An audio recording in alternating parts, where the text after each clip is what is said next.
Assalamu alaikum. I am Firdaus sir from Rise Institute Handwara. जैसे आप सब लोग जानते हो कि मैं यहाँ का चेयरपर्सन भी हूँ और मैं फिजिक्स एक्सपर्ट भी हूँ। यहाँ पर राइज इंस्टीट्यूट हंदवारा में फिजिक्स भी पढ़ाता हूँ। स्पेशली जो मेरी डीलिंग रहती है वो नीट एस्पिरेंट्स के साथ रहती है, क्योंकि rise institute Handwara district Kupwara में एक पहला ऐसा इंस्टीट्यूट है जो डिस्ट्रिक्ट कुपवारा बेस्ड इंस्टीट्यूट है और नीट पढ़ाता है। बाकी आसो तुम वुचमुत कि हंदवारस मं बे कहीं इंस्टीट्यूट नीट पढ़ना। इसलिए लास्ट ईयर 2023 में हमारी एक सिलेक्शन भी हुई थी या एम्स में, तो जिसका हमने पूरा आप लोग सोशल मीडिया पे दिखाया है कि वो स्टूडेंट की जर्नी किस तरह से रही। तो अब बहुत सारे बच्चों की जो मैसेज और कॉल्स आ रही थी, सर हमें ये बताओ कि न्यू रिजर्वेशन रूल्स का इम्पैक्ट नीट 2024 में होगा या नहीं होगा। अब मैं आपको यहाँ पर एक बात क्लियर करना चाहूँगा कि अभी आपने सिर्फ नीट का फॉर्म भरा है, उसका मतलब ये है कि सिर्फ आप अभी एग्ज़ाम देने जाओगे, उसके बाद जब आपका एग्ज़ाम होगा फिर उसके बाद रिजल्ट आएगा और रिजल्ट फिर आपका जाएगा जेके बोबी के पास, और जेके बोबी फिर जब नोटिफिकेशन निकालेगा और नोटिफिकेशन आपका होगा इन रूल्स के हिसाब से।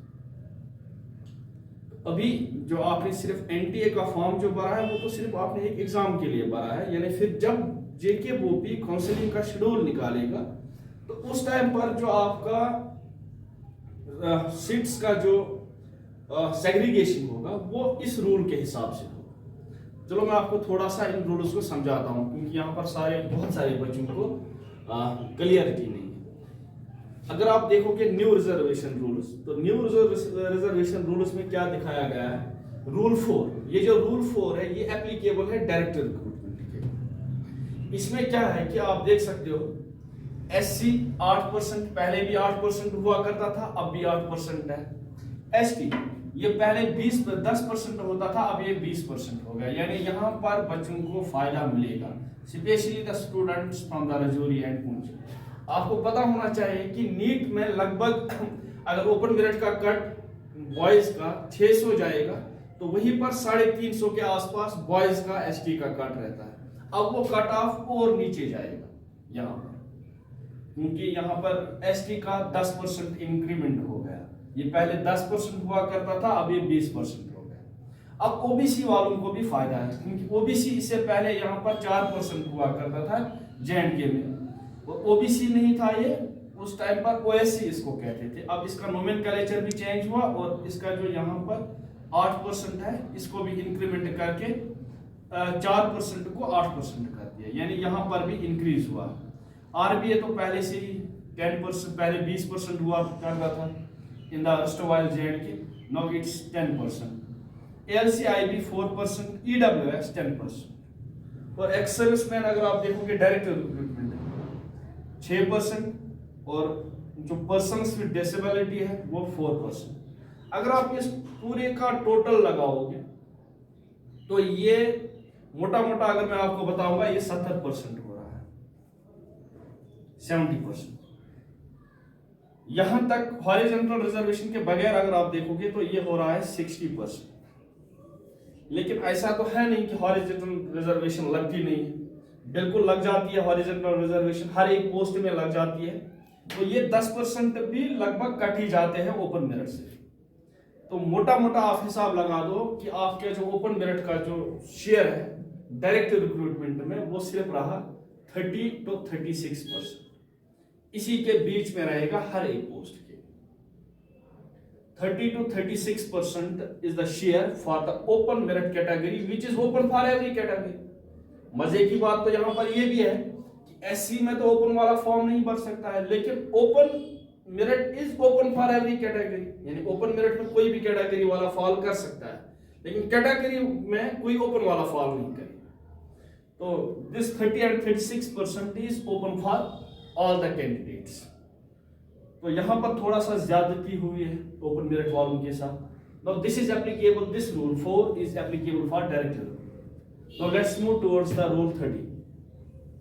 Rule 30. Rule 13 is applicable for admissions in UG courses.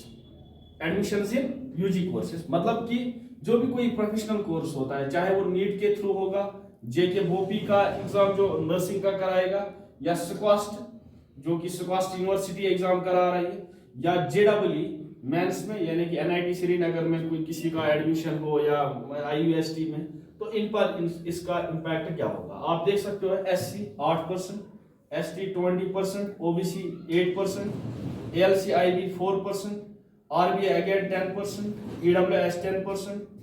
यहाँ पर आप देख सकते हो इसका भी अगर आप मोटा मोटा हिसाब लगाओगे ये भी 70% आ रहा है, तो 30 to 36% सीट्स रहेंगे यहाँ पर ओपन मेरिट के लिए। अगर मैं आपको नीट का बताऊंगा, नीट में टोटल जम्मू कश्मीर में 1300 सीट्स है। Out of 1300 seats 650 are already reserved for girls. तो ये जो 650 है ये ऑलरेडी रिजर्व्ड है गर्ल्स के लिए, और ये 650 रिजर्व्ड है बॉयज के लिए।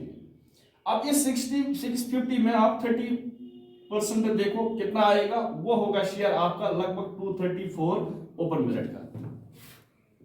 यानी यहां पर ओपन मेरिट कैटेगरी के लिए सिर्फ 234 सीट्स है, और यहां पर भी ओपन कैटेगरी के लिए 234 सीट्स, यानी आउट ऑफ 1300 सीट्स अगर आप मोटा मोटा हिसाब करोगे तो 468 seats are for open merit and rest 832 seats are for category.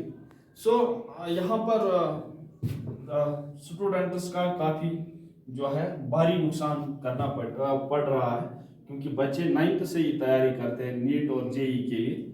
तो यहाँ पर जो 10% का जो डिक्रीमेंट हो गया है, क्योंकि यहाँ पर एसटी में 10% इंक्रीज हुआ और ओबीसी में यहाँ पर 4% का इंक्रीज हुआ है, यानी 14% जो है वो सीधा कहाँ से कटा हुआ है, वो ओपन कैटेगरी से कट गया।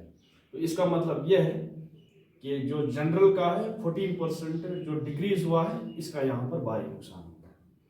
तो लगभग यहाँ पर भी बहुत सारे सीट्स कम हो गई। यहाँ पर भी मैंने आपको इन टर्म्स ऑफ परसेंटेज दिखाया कितना हो रहा है यहाँ पर कम।